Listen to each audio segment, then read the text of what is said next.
Two sets of 8 drivers would be used on this new locomotive instead of the Challenger's 2 sets of 6. Boiler pressure would be raised from 255 pounds per square inch to 300 psi. Tractive effort and horsepower would be similarly increased. The locomotive and tender would be over 132 feet in length, 11 feet longer than the Challenger. With its 4884 wheel arrangement, here was a locomotive that could tame the Wasatch without breaking up long trains from the flatlands or requiring the additional expense of helper engines and crews. A name would be needed for the 4000 class locomotives. UP management reportedly considered calling them the Wasatch type after the rugged mountains they were designed to conquer. But over at Alco in Schenectady, where the first locomotive was emerging from the factory floor, one of the employees chalked a more descriptive name on the smooth smokebox door. The giant locomotive was dubbed Big Boy. At last, the 4000 class had a name.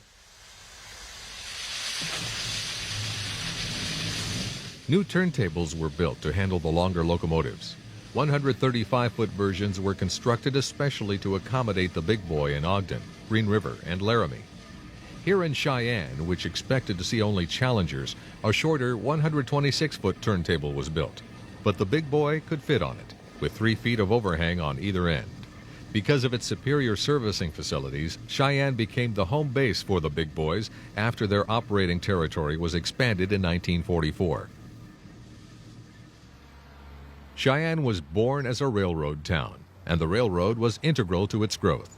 Its strategic position on the overland route, just east of Sherman Hill, made it an ideal spot to service locomotives before and after the hard climb. In 1953, when these images were photographed, there were almost 5,000 employees working for Union Pacific at Cheyenne. Maintenance of steam locomotives was labor-intensive. It required lots of personnel to keep the Big Boys and their brethren running day in and day out.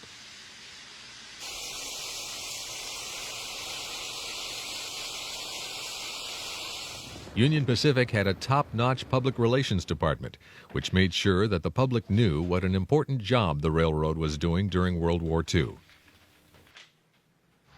The 4000 class became Union Pacific's poster boy during the 1940s.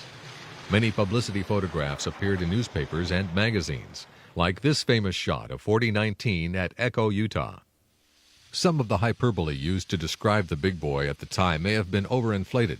Big Boy was not the most powerful steam locomotive ever built, although it was among the leaders in tractive effort and horsepower. Minus the tender, Big Boy's engine alone measured 85 feet 10 inches, which made it the longest of any type of reciprocating steam locomotive.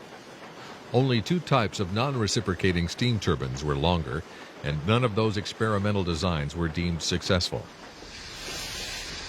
Measuring the engine plus tender, Big Boy came out to be the longest articulated reciprocating steam locomotive ever built at 132 feet 10 inches. Ignoring the turbines, only the Pennsylvania's S1 non-articulated duplex drive steam locomotive was longer, by about 8 feet. Big Boy had the heaviest loaded weight of a reciprocating steam engine and tender, over 1.2 million pounds. The ground literally shook when a Big Boy ran by. Union Pacific ordered no more steam locomotives after 1944. In fact, UP tried to order EMD diesels that year, but was forced by wartime shortages to accept steam, including the second order of Big Boys.